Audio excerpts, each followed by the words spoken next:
Hello everybody. So I will be doing chapter 4 for HTMX. I'll be doing it with my peer Yasmin. Yasmin, can you hear me and see my screen?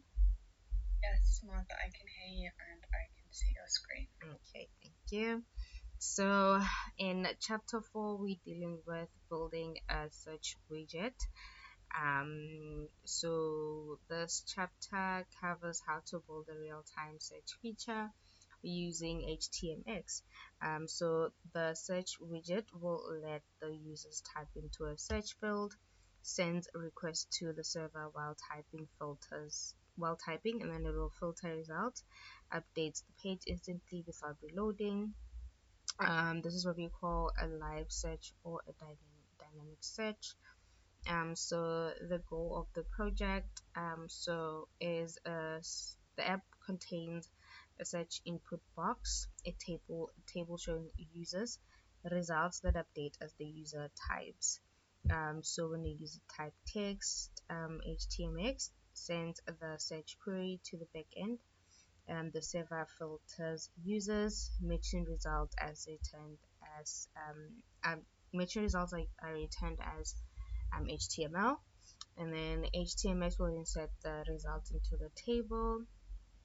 So for our step 1, we have a basic page layout.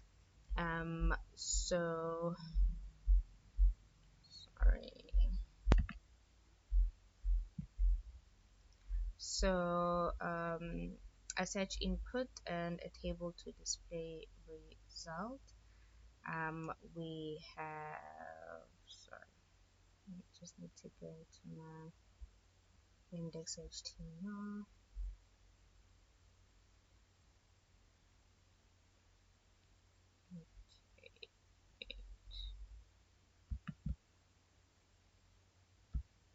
Okay, so we have our T body ID, which is the search result, and then we're gonna close it with T body, and HTML will insert the search result here. And then the input field is enhanced with HTMX attributes. So we have where is it? Okay, there we go. So we have our input field.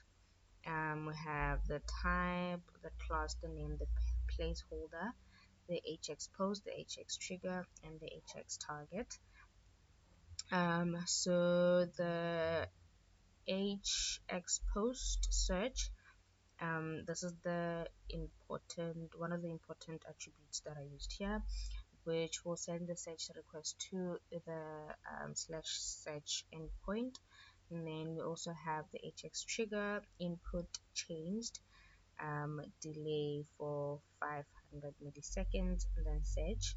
So this means that it will send a request when the input changes, and it will wait 500 milliseconds before sending. This prevents sending too many requests while typing.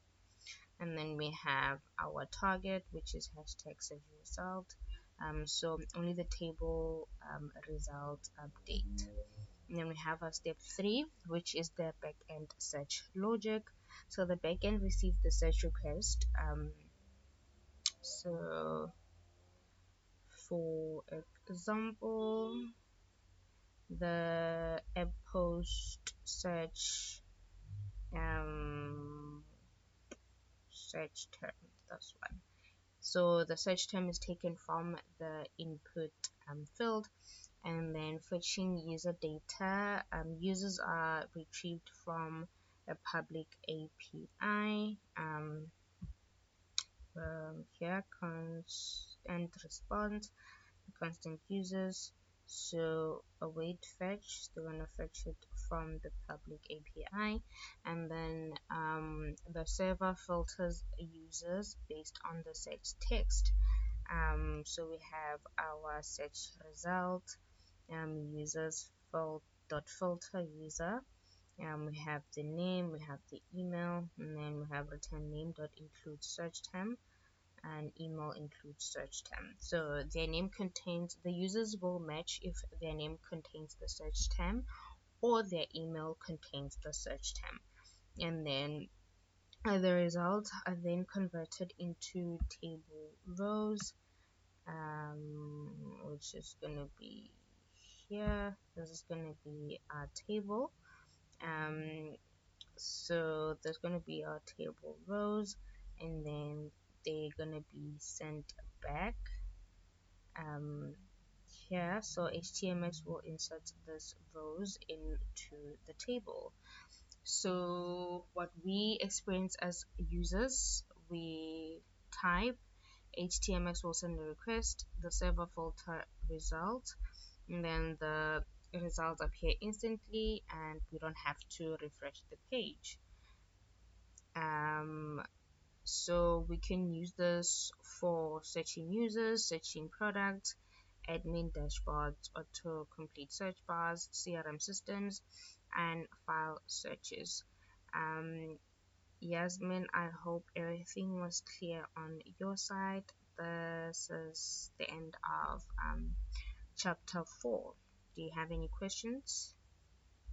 No, Martha, thank you. That was all very clear. Alright, no problem. Thank you. All right, thank you.